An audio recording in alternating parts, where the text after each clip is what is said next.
So now we're way out here in the future, like 5 years or so, and we've passed that vesting period. The service period's over. The executives can now exercise the options if they choose, and the argument is that if the stock has gone up in value, it's partly because of their leadership and their skills and so on and so forth. So what the share price per the common stock is, the market value is $50 a share, and we locked in back here as part of the stock options that the executives could come and purchase shares for $35 a share. Now that the price has gone up to $50, they're profiting $15 from every stock option.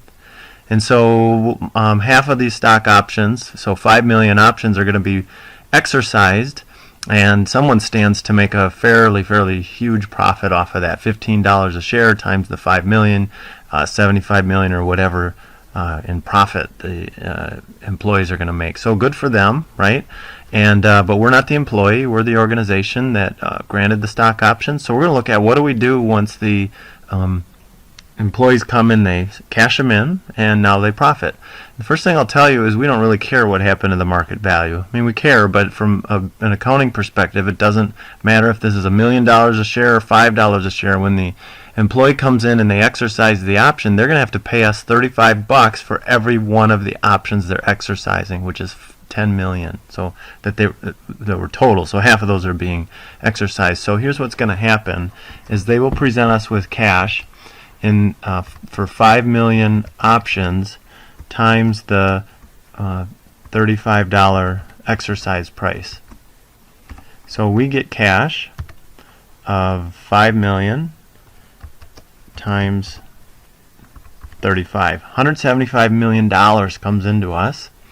And we can't forget that we had these paid-in capital accounts. That's why having a T account is fairly convenient for us. Half of this $80 million is now being converted from a paid-in capital stock option, and it's going to be moved to a another stockholders' equity account called common stock. So we've got to logically reduce the paid-in capital from the stock option. And since half of them are being exercised, we would take away 40 million from this account. Okay, and we're going to issue common stock in exchange. We take the par value per share, which we're told is $1, times the number of shares that we're granting, and we said there are 5 million.